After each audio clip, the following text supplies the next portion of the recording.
Paradoxes of Group Life. This book, I really don't have anything bad to say about. I think that it's introducing a lot of great concepts and pushing the edges of at least my thinking to new realms and new possibilities for inclusion. Um, I really, I've already recommended it to a lot of people because of the idea presented here. Some of those ideas I'll talk about here, especially early in the book, in the section under locating our paradox. Really coming to terms and grips with what it is. I think key features in this are the ideas of how conflict obviously are emerged. The authors present that conflict is a natural part of group life, and as much as I battled with that, I could start to understand where they came from when they say, there's that different values exist and different beliefs exist within the group, and those will inevitably come into contact with each other, and invariably will be different at different times. How we deal with this idea of contradiction is key, right? We really start to forget, though, when that how we interpret conflict is so important, because it's not necessarily the event that's creating the conflict, but the way that we perceive the event from different sides of the fence.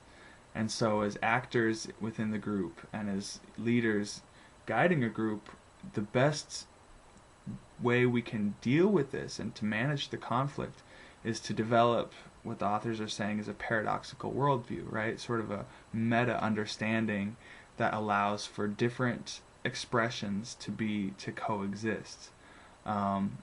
There's a framework that we can apply to this, and through this frame of contradiction, we can see how that we can make peace with the apparent opposition or different sides. How, again, like I said, how the group thinks is vital.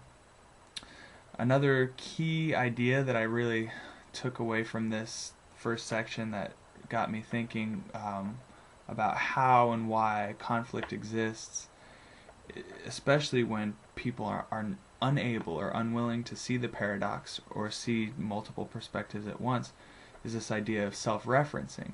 How we only see the parts of ourselves that we want to see, and we sort of justify to ourselves based on circular logic exactly what exists and why. We'll continue to define this, and the deeper we get into it, the harder it is to get out. I think personally I've seen this happen a lot within myself, and I can even see it now on a larger scale, how even like the United States and their approach at the General Assembly this week, they're very much dealing with how do we understand it, how are we going to take on the opinion.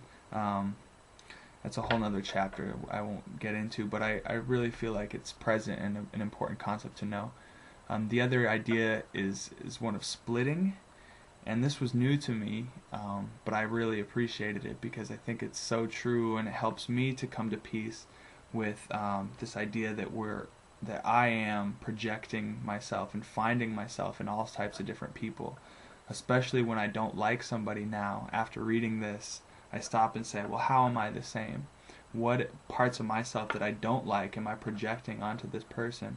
And in all cases, I found that there is a part of myself that they represent, and how in a lot of ways I'm happy that they're there to represent it, because it can express that side of myself that maybe I was unwilling to look at first. The idea that we embody aspects of ourselves in other people, that we take on certain roles for people, is something to become aware of, and something to consider how, again, we project onto other people. I really like this chapter. I'm enjoying this book. I look forward to our next section, and thank you for listening and stopping into my video journal. Have a great one.